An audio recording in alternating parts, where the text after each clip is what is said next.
Did you take my new shirt without asking? No, I did not, actually. Why are you lying? Because I see you wearing it right now. But I didn't lie. You asked me if I took it without asking, but I did ask. When? Because I don't remember you asking me to wear it. Yeah, I know. I asked Mom if I can take it, and she said yes. So I took it. Mom!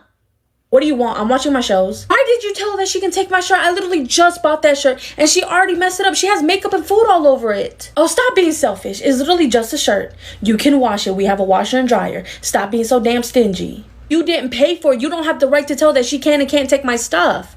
And I literally had a whole plan for that shirt. Well, life don't always go as you plan, so pick a different shirt, okay? Or just wash the damn thing. It's not that big of a deal.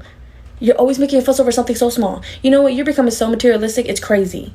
I'm going to finish my shows. You heard her. Pick a different shirt. It's not that big of a deal. Bro, this shit's unfair, man. If you like, I'll leave it on the floor next to your room for you to wash it later. I went over to a friend's house I've never been to before because she was like, oh, I want you to come over with me and my parents. I said, okay, cool. She did tell me before, and this was the first red flag I should have noticed. She said, whenever you walk in, whatever my dad does or says or whatever you see, you don't really have to worry about it because we're used to it. I said, okay, cool. I thought her dad was a mean drunk. So I walk in and he greets me. He was like, oh, how are you doing? You know, you're very pretty. You're nothing like she described me to. I was like, oh, okay, thank you. That was weird, but I just let it go. We're sitting on the couch playing Fortnite with her brother, and I'm just like, cool. She leaves because her dad calls her. I have to use the bathroom, so I get up looking for her. I'm calling her name.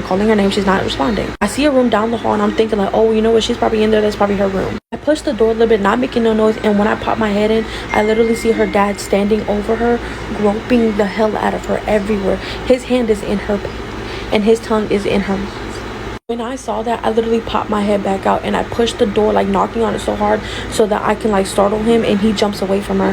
And I was like, oh, I need to use the bathroom, my bad. He said, no, it's cool, you know what, don't worry about it, like show her the bathroom. So he does. I was hugging her so much and I was like, are you okay? Do you want me to call the police right now? Like, what do you need? She said, what are you talking about? Like, my dad does this all the time, it's normal. He's been doing this since I was a kid. I'm like, that's not normal. She was like, yes, it is. And I'm like, no, it's not. And she got so mad at me that she kicked me out of her house. I didn't know what to do when I went to school the next day, so I told the principal and the school police officer. And after that, I never seen her again. I don't know what happened to her. I even went to her house like 3 days later, and they were gone. Like, they moved away.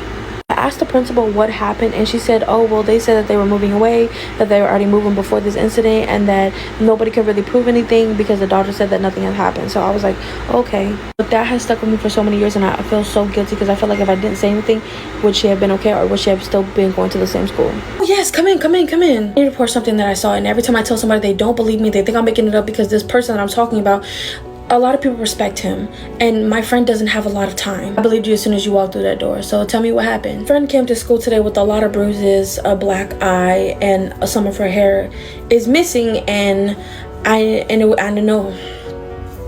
was her stepdad who did it.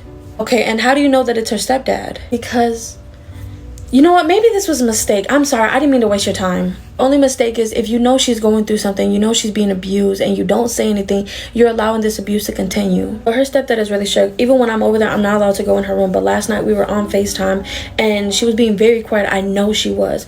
But her stepdad came in there, found her on the phone with me, and he grabbed her by her neck and choked her. And he did it until she passed out. He didn't know that I saw him because I guess he didn't see the phone the way that it was set up, but I got a glimpse of his face, and that's how I know that it was him. I did screen record as fast as I could. I only got a glimpse of his face, but you can literally tell that it's him. Okay, is she a bus rider? She's a car rider. The bell just rung. Help me find her, okay? Mookie, have you seen my underwear? Mookie, have you seen my underwear? Ma, you come into my room to ask me if I seen your granny panties? Check the dryer. Why would they be in the washer? Oh, I don't know, Mom. Maybe to wash the doo-doo streaks out of them? They ain't like you getting with that dust coming out. You know, one day you won't be young anymore, and that pretty face and that smart ass mom not gonna get you nowhere in life anymore. Wait, Mom, do you smell that? Smell what? Your bitterness. One of these days she's gonna be old and I can roll her into retirement.